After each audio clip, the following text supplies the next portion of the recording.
ஞான வனத்தில் மிருகங்கள் மிகப்பெரிய திறமை நிகழ்ச்சி நடத்த திட்டமிட்டன. அனைத்து பறவைகளும் விலங்குகளும் மிகவும் மகிழ்ச்சியுடன் நடனம், பாட்டு மற்றும் கதைகள் சொல்ல தயாராகினர். அனைவரையும் விட பெருமையுடன் இருந்தது மயில்தான். அவன் அழகிய வண்ண வண்ண இறகுகளை விரித்து ஆடிக்கொண்டே பெருமையுடன் கூறினான், என் அழகிய நடனத்தை யாராலும் மிஞ்ச முடியாது. நான் தான் இங்கே சிறந்த நடனக்காரன். நிச்சயமாக நான் தான் வெல்வேன். அதோடு நிற்காமல் மற்ற மிருகங்களை பார்த்து அவன் கேலி செய்தான். திங்கு குரங்கு, உன்னால் கூச்சலிடுவதை தவிர வேறென்ன செய்ய முடியும்?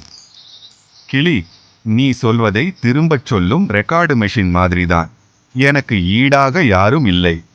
ஞானி ஆந்தை அவன் பேச்சை கேட்டுக்கொண்டிருந்தது. அது கனிவோடு கூறியது, மயிலே, அழகு மட்டும் வாழ்க்கைக்கு போதாது.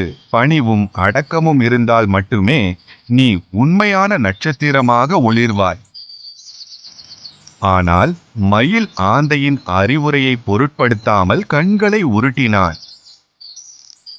இறுதியாக திறமை நிகழ்ச்சி ஆரம்பமானது.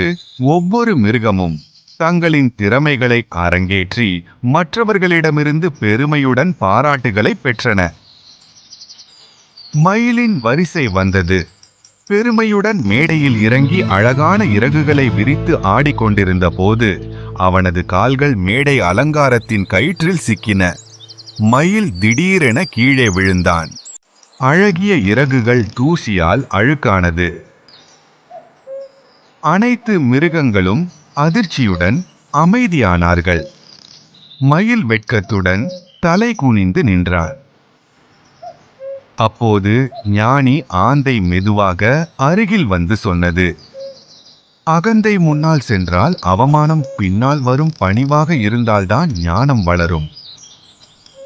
மயில் கண்களில் கண்ணீர் வர மெதுவாக கூறினார், நான் பெருமையால் மிகப்பெரிய தவறு செய்துவிட்டேன். இனிமேல் அனைவரையும் அன்போடு மதித்து நடப்பேன்.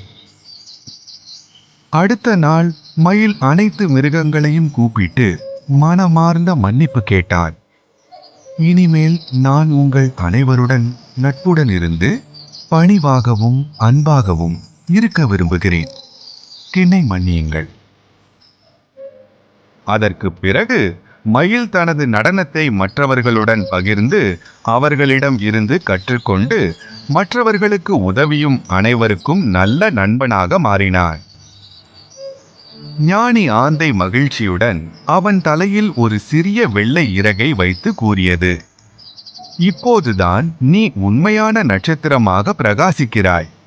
ஏனென்றால் உன் இதயம் இனி பணிவாலும் அன்பாலும் நிறைந்திருக்கிறது.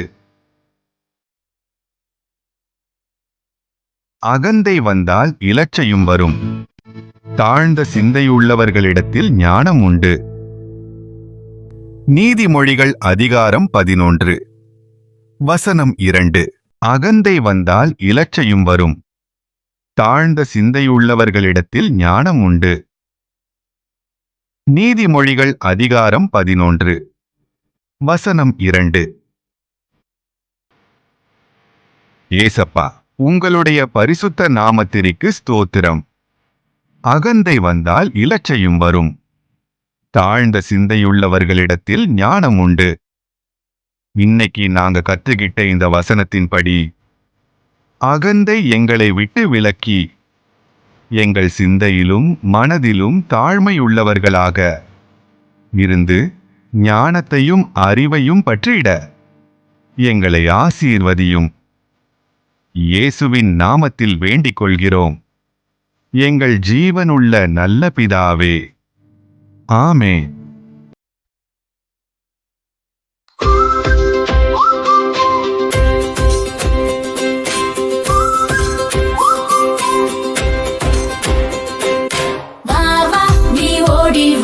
கற்றுக்கொள்ள நீயும் வா.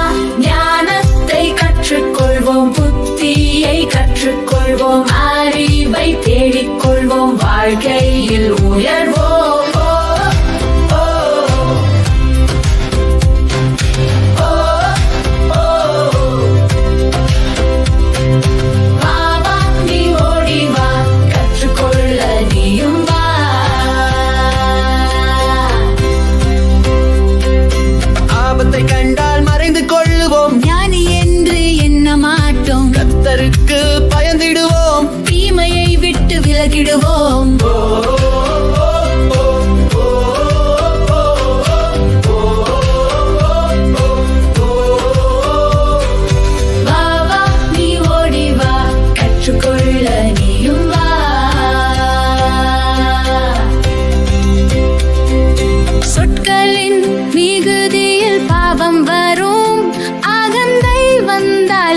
இச்சையும் வரும்